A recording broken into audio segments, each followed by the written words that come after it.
আজি আমি শিকিম বিদ্যুতিক ক্ষেত্ৰৰ বিষয়ে, যাক ইংৰাজীত কোৱা হয় ইলেক্ট্ৰিক ফিল্ড। এতিয়া আমি চাওঁ বিদ্যুৎ ক্ষেত্ৰ বা ইলেক্ট্ৰিক ফিল্ড কি বস্তু।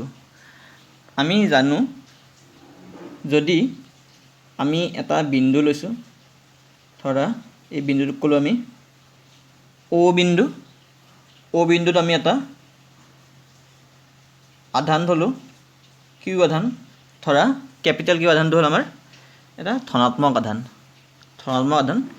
এতিয়া আমি এই ধনাত্মক আধানটোৰ কাষত যদি আন এটা আধান লৈ আনোঁ, ধৰা স্মল কিউ ওৱান, ইয়াকো আমি ধনাত্মক বুলিয়ে ক'লোঁ, তেতিয়া কি হ'ব, এই কেপিটেল কিউ আধানে স্মল কিউ আধানৰ পৰা এটা কি কৰিব, বলৰ প্ৰয়োগ কৰিব, যাক আমি কুলম্ব বল বুলি কওঁ।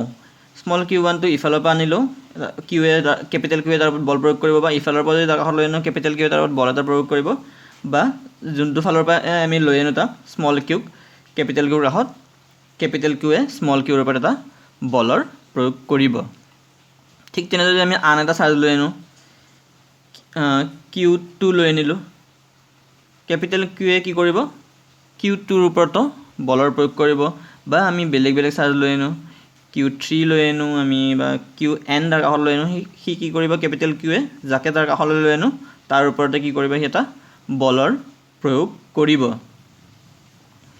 গতিকে তাৰ অৰ্থ কি হ'ল যে কেপিটেল কিউ এটা আধান, আৰু ইয়াৰ আমি আশে পাশে যদি আন এটা আধান লৈ আনোঁ তাৰ ওপৰত ই কি কৰে, বল প্ৰয়োগ কৰে। বল প্ৰয়োগ কৰে মানে কি কৰে, প্ৰভাৱ পেলায়।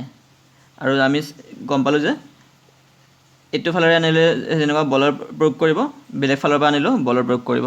তাৰমানে ইয়াৰ চাৰিওফালে এটা বিশেষ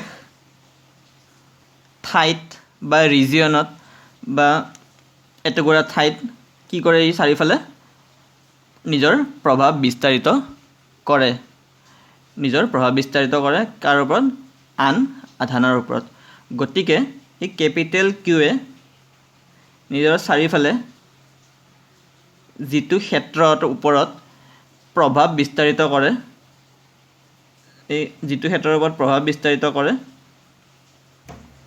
সেই ক্ষেত্ৰটোকে কেপিটেল কিউৱে তাৰ চাৰিওফালে যিখিনি ক্ষেত্ৰত প্ৰভাৱ বিস্তাৰ কৰে বা যিখিনি ফিল্ডৰ ওপৰত প্ৰভাৱ পেলায়, সেই গোটেই ফিল্ডখিনিক বা গোটেই ক্ষেত্ৰখনক কি বুলি কোৱা হয়, আমাৰ কেপিটেল কিউৰ বৈদ্যুতিক ক্ষেত্ৰ বুলি কোৱা হয়। বা ঠিক তেনেদৰে আন কোনোবা আধান ৰাখিলে আমি সেই আধানটোৱে তাৰ চাৰিওফালে যিখিনি অংশত বা যিখিনি ক্ষেত্ৰত প্ৰভাৱ বিস্তাৰ কৰে, ইফেক্ট কৰে, তাত সেই অংশখিনিকে আমি ক'ম তাৰ বৈদ্যুতিক ক্ষেত্ৰ বুলি। এতিয়া আমি ইয়াৰ এটা টোকা চাওঁ আহা। ইয়াক আমি কিদৰে লিখিম, বিদ্যুৎ ক্ষেত্ৰক আহিত বস্তু বা আধানৰ চাৰিওফালে যি অঞ্চলত ইয়াৰ বলৰ ক্ৰিয়া অনুভূত হয়, সেই অঞ্চলকে ইয়াৰ বিদ্যুৎ ক্ষেত্ৰ বোলা হয়। আৰু ইয়াক যদি আমি ইংৰাজীত ক'বলৈ যাওঁ কেনেধৰণে হ'ব, the electric field due to a charge is the space around the charge in which any other charge is acted upon by an electrostatic force. এতিয়া আমি চাওঁ যে বিদ্যুৎ ক্ষেত্ৰৰ আমি মান কেনেকৈ উলিয়াম। আমি আকৌ সেই কেপিটেল কিউ আধানটোকে ল'লোঁ, আমি ইয়াক ধনাত্মক আধান বুলি ধৰিলোঁ। ইয়াক আমি কৈছোঁ যে ই ক'ত আছে, অ' বিন্দুত আছে। ইয়াৰ কাষলৈ আমি আন এটা ধনাত্মক আধান লৈ আনিলোঁ, ইয়াৰ নাম দিলোঁ স্মল কিউ ওৱান। গতিকে ইয়াৰ ওপৰত আমাৰ কুলম্ব সূত্ৰ মতে বল কিমান প্ৰয়োগ হ'ব, বলটো এটা ফেক্টৰ ৰাখি আমি ইয়াতে তাৰ বৰ্তমান কেৱল মানটো চাওঁ, পিছলৈ আমি ফেক্টৰলৈ আহি যাম। মানটো হ'ব 1/4 পাই। আমি ইয়াতে এই ক্ষেত্ৰত কি কৰিছোঁ, ইহঁতৰ মাজৰ মাধ্যমটো কি, শূন্য মাধ্যম বুলি ধৰিছোঁ। গতিকে এই ক্ষেত্ৰত আমাৰ প্ৰৱেশ্যতাটো কেনেকৈ লিখিম আমি পাৰমিটিভিটিটো এপসাইলন নট যদি ইয়াৰ মাজত কিবা এটা মাধ্যম থাকিল হয় আমি তেতিয়া এপসাইলন নট নিলিখি কেনে সেই মাধ্যমটোৰ যিটো প্ৰৱেশ্যতা এপসাইলন সেই ক্ষেত্ৰত আমি এপসাইলন এম বুলি ক'ব লাগিব নতুবা কেৱল এপসাইলন লিখিলেও হ'ব সেই মাধ্যমটোৰ প্ৰৱেশ্যতা আমি লিখিব লাগিল হয় কিন্তু আমি বৰ্তমান ইয়াৰ শূন্য স্থানৰ কাৰণে ইয়াৰ ডিসকাস কৰি আছো গতিকে আমি শূন্য স্থানৰ প্ৰৱেশ্যতাই লিখিছো ইয়াতে এপসাইলন নট বা এপসাইলন 0 যেটো মাধ্যম নাই যাতে মাধ্যম শূন্য মাধ্যম থাকিলে এটো আমাৰ এপসাইলন এম হল হয় মানে এপসাইলন মিডিয়াম বা কেৱল এপসাইলন লিখিলেও হল হয় আৰু ইয়াতে কি হ'ব আমাৰ ক্যাপিটেল কিউ আছে আৰু আমি কাষত আনিছো স্মল q1 ডিভাইডেড বাই হিয়তৰ মাজৰ দূৰত্বক যদি আমি কওঁ স্মল r বুলি ক'বলৈ যাওঁ তেতিয়া হলে কি হ'ব এটো r স্কয়াৰ্ড যেহেতু আমি বৰ্তমান এটো ইয়াৰ কেৱল মানটো লৈ আছো গতিকে ইয়াতে আমি বাকিখিনি লিখা নাই বা আমি যদি ভেক্টৰ লিখিলো হয় তেতিয়া হলে আমি ইয়াতে এনেকৈ লিখিব লাগিল হয় 1/4 pi epsilon naught q1 by r square আৰু r কেপটো হল ইয়াৰ একক ভেক্টৰ যে r ৰ দিশ বুজায় এতিয়া যেহেতু q এ q1 ৰ ওপৰত বল প্ৰয়োগ কৰিছে গতিকে r কেপটো q ৰ পৰা q1 ৰ দিশত হ'ব যেহেতু দুইটা ধনাত্মক গতিকে ইয়াক বিকৰ্ষণ কৰিব মানে দিশটো এইটো ফালেহে হ'ব গতিকে ভেক্টৰ লিখিলে আমি এইটো লিখিলো হয় কিন্তু আমি বৰ্তমান কেৱল মানটোহে চাই আছো দ্বিতীয়তে আমি আকৌ চাওঁ ক্যাপিটেল কিউ আধানটো তাৰ নিজৰ জায়গাতে আছে o বিন্দুত আমি q1 আধান নানি এবাৰ আমি q1 আধান আমি গুচাই দিলো এবাৰ আমি আনিলো q2 আধান দুইটাৰে মাজৰ দূৰত্ব আগৰ দৰে r থাকিল গতিকে এতিয়া আমি বল কিমান পাম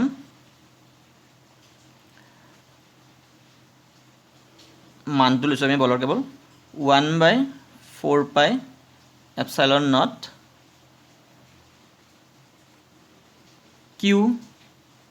q2 divided by r square ঠিক তেনেকৈ যদি আমি q ৰ কাষত আমি q3 লৈ আনো তেতিয়া হলে আমি কিমান পাম f ৰ মান পাম 1/4 pi epsilon naught q3 divided by r square এই গুটেই গিটা ক্ষেত্ৰতে আমি কি দেখিছো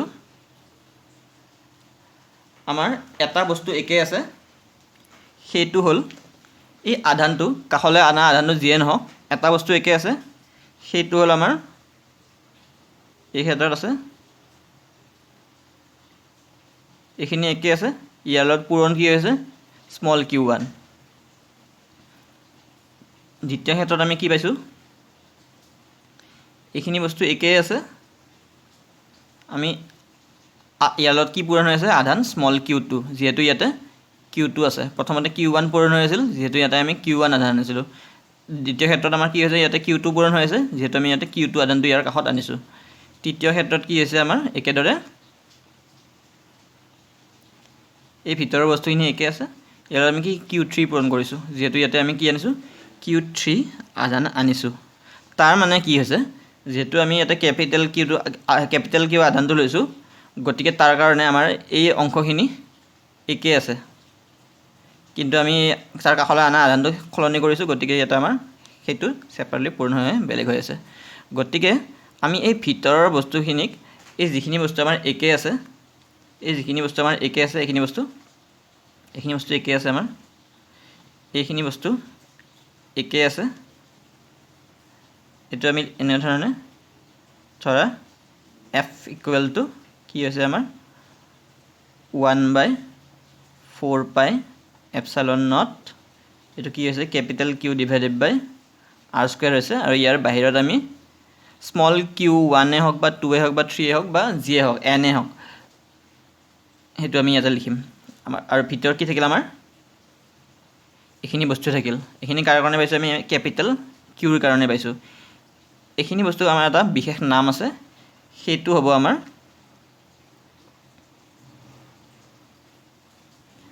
এটো কি আমাৰ ইয়াক আমি ই বুলি লিখো ইক আমি কওঁ বিদ্যুতিক ক্ষেত্ৰ প্ৰাবল্য বা ইলেক্ট্ৰিক ফিল্ড ইণ্টেন্সিটি অৰ্থ হ'ল বিদ্যুৎ ক্ষেত্ৰৰ মান বা ইলেক্ট্ৰিক ফিল্ডৰ ভেলু। ইয়াক আমি এনেধৰণে লিখিব পাৰোঁ, কাৰণ ই এটা ভেক্টৰ ৰাশি। মান দিবৰ কাৰণে আমি ইয়াতে মডুলাছ চিনটো দি দিলোঁ, আৰু যিহেতু ভেক্টৰ ৰাশি এনেকুৱা দি দিলোঁ আমি। ইনটু কি থাকিল আমাৰ ইয়াতে কিউ আধানটো থাকিল। গতিকে আমি ইয়াৰ পৰা বিদ্যুৎ ক্ষেত্ৰৰ মান পালোঁ বা বিদ্যুৎ ক্ষেত্ৰ প্ৰাবল্য পালোঁ। কি হ'ল এইটো আমাৰ ই equal to 1/4 pi epsilon naught q by r square. যিহেতু মাধ্যমটো আমাৰ বায়ু শূন্য মাধ্যম বা শূন্য মাধ্যম, গতিকে আমি ইয়াতে এপচাইলন নট লিখিছোঁ। যদি তাৰ মাজত অন্য কিবা মাধ্যম থাকিল হয় তেতিয়াহ'লে আমি এইটো এপচাইলন এম বুলি লিখিলোঁ, মানে এপচাইলন মিডিয়াম। গতিকে আমি বিদ্যুৎ ক্ষেত্ৰৰ মান বা বিদ্যুৎ ক্ষেত্ৰৰ প্ৰাবল্য অৰ্থাৎ electric field intensity or value of electric field পালোঁ। এইটোৱে হ'ল তাৰ মান বা প্ৰাবল্য। গতিকে আমি এতিয়া বিদ্যুৎ ক্ষেত্ৰ প্ৰাবল্য কাক বোলা হয় লিখি লওঁ।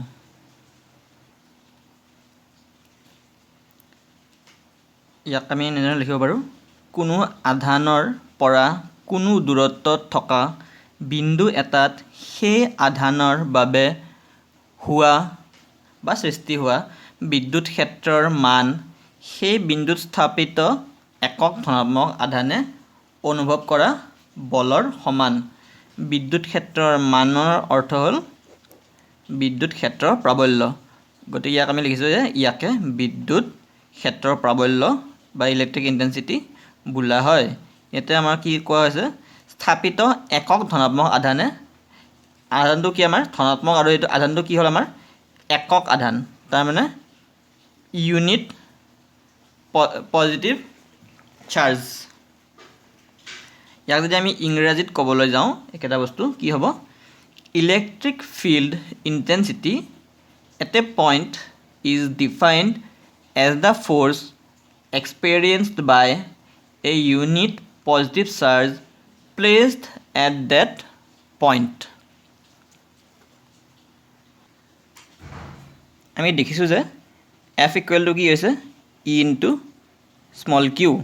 গতিকে এই সূত্ৰটোৰ মতে আমাৰ যদি এই স্মল কিউটো কি হয় একক ধনাত্মক আধান হয়, মানে ইয়াৰ মান 1 কুলম্ব হয়, 1 হয়, তেন্তে কি হৈ যাব আমাৰ F ইকুৱেল টু ই, বা এইটো আমি এনেধৰণে লিখিব পাৰোঁ, এফৰ মান আমি জানো অলৰেডি আৰু ইৰ মানো জানো। গতিকে আমাৰ এইটো এফৰ যদিও আমাৰ এইটো লিখাই আছে already 1/4 pi epsilon naught q divided by r square into কি আছে আমাৰ ইয়াতে 1 কুলম্ব হ'ব, কিন্তু 1 ইনটু কৰিলে 1টো গুচি যাব, একো নাথাকিব ইয়াতে, যিখিনি আছে সেইখিনি থাকিব। গতিকে আমাৰ ইৰ মান হ'ল এইটো। ইৰ মান যেতিয়া আমাৰ এনে সাধাৰণতে আমি বল ওলাওঁতে কি কৰোঁ, দুটা আধান ব্যৱহাৰ কৰোঁ, তাৰে এই দ্বিতীয়টো আধান যদি আমাৰ 1 হৈ যায় তেতিয়াহ'লে এইটো কি কৰে, আমাৰ প্ৰথমটো আধানৰ বিদ্যুৎ ক্ষেত্ৰৰ প্ৰাবল্যৰ মান বা বিদ্যুৎ ক্ষেত্ৰৰ মানটো দিয়ে। ইয়াক যদি আমি ভেক্টৰ ৰূপত লিখিব যাওঁ, যেনেধৰণে আমি কুলম্ব বলৰ ভেক্টৰ ৰূপ উলিয়াইছিলোঁ আমি, সেইটো আগৰ বেলেগ ভিডিঅ'ত কৰি দেখাই থৈছোঁ মই, তোমালোকে চাই ল'বা। গতিকে আমাৰ কি হ'ব, এইটো ই ভেক্টৰ ইকুৱেল টু কি হ'ব 1/4 pi epsilon naught q divided by r square আৰু আৰ কেপ, য'ত আৰ কেপৰ মান হ'ল আৰ ভেক্টৰ ডিভাইডেড বাই আৰৰ মান। এইটো হ'ল আমাৰ আৰ কেপৰ মান। গতিকে আমি ইৰ ভেক্টৰ ৰূপটো বুজি পালোঁ। আৰু এই সূত্ৰটো চালে আমি বুজিব পাৰিম যে এই ক্ষেত্ৰৰ প্ৰাবল্যই কেপিটেল কিউৰ বাবে হোৱা ক্ষেত্ৰৰ প্ৰাবল্যই আমাৰ কাৰ ওপৰত নিৰ্ভৰ কৰে, কেপিটেল কিউৰ মানৰ ওপৰত নিৰ্ভৰ কৰে আৰু দূৰত্বৰ ওপৰত নিৰ্ভৰ কৰে। কেপিটেল কিউৰ পৰা কিমান দূৰত্বত আমি ক্ষেত্ৰৰ প্ৰাবল্য জুখিব বিচাৰিছোঁ বা গণিব বিচাৰিছোঁ। গতিকে আমি যদি এই কেপিটেল কিউৰ পৰা ধৰা ইয়াত কেপিটেল কিউটো আমি ইয়াতে লৈছোঁ, কেপিটেল কিউটো ইয়াতে লৈছোঁ আমি এইটো বিন্দুত, ইয়াৰ পৰা আমি R1 দূৰত্বত ইয়াতে যিমানখিনি আমি ইৰ মান পাম বা ক্ষেত্ৰৰ প্ৰাবল্যৰ মান পাম, আমি এইফালেও যদি R1 দূৰত্বত জুখিব যাওঁ একেটাই মান পাম। এইফালেও যদি আমি R1 দূৰত্বত মান জুখিব যাওঁ একেটাই পাম। এইফালেও যদি আমি R1 দূৰত্বত জুখিব যাওঁ আমি একেটাই পাম। তাৰ মানে কি কৰিব, এই বৃত্তটোৰ যাৰ ব্যাসাৰ্ধ R1 তাৰ গোটেই পৰিধিত আমাৰ কিউৰ বাবে হোৱা ক্ষেত্ৰৰ প্ৰাবল্যৰ মান আমি একে পাম। ঠিক তেনেদৰে যদি আমি R2 দূৰত্বত ল'লোঁ হয় তেতিয়াও আমি চাৰিওফালে R2 দূৰত্বত একে হ'ল হয়। তাৰমানে আমি যদি আৰু এটা বেলেগ বৃত্ত লওঁ, এই বৃত্তটোৰ গোটেই পৰিধিত আমাৰ ক্ষেত্ৰৰ প্ৰাবল্যৰ মান একে থাকিব। ধৰা আমি এইটো E2 বুলি ক'লোঁ, এইটো এই বৃত্তটোৰ E1 বুলি ক'লোঁ আমি। গতিকে এই বৃত্তটোৰ পৰিধিত গোটেই পৰিধিত আমাৰ কি থাকিব, আচলতে বৃত্ত নহয় এইটো, গোটেই এটা গোলাকাৰ হ'ব, 3 ডাইমেনশ্যনত আমাৰ গোটেই এটা গোলক হ'ব। গতিকে এই গোটেই গোলকটোৰ পৃষ্ঠত আমাৰ কি হ'ব, কিউৰ বাবে সৃষ্টি হোৱা বিদ্যুৎ ক্ষেত্ৰৰ মান E1 হ'ব। আৰু তাৰ পৰা যদি আমি বেছি দূৰলৈকে যাওঁ তেতিয়াহ'লে আমি এই গোলকটো পাম, ডাঙৰ গোলকটো, য'ত আমাৰ গোটেই গোলকটোৰ পৃষ্ঠত আমাৰ কিমান হ'ব মান, E2 হ'ব। গতিকে এই কিউৰ ক্ষেত্ৰৰ পাবলৈ কাৰ ওপৰত নিৰ্ভৰ কৰে, আমাৰ দূৰত্বৰ ওপৰতহে নিৰ্ভৰ কৰে। চাৰিওফালে একে দূৰত্বত তাৰ ক্ষেত্ৰৰ প্ৰাবল্য একে, কেৱল দূৰত্ব সলনি হ'লেহে তাৰ ক্ষেত্ৰৰ প্ৰাবল্য সলনি হ'ব।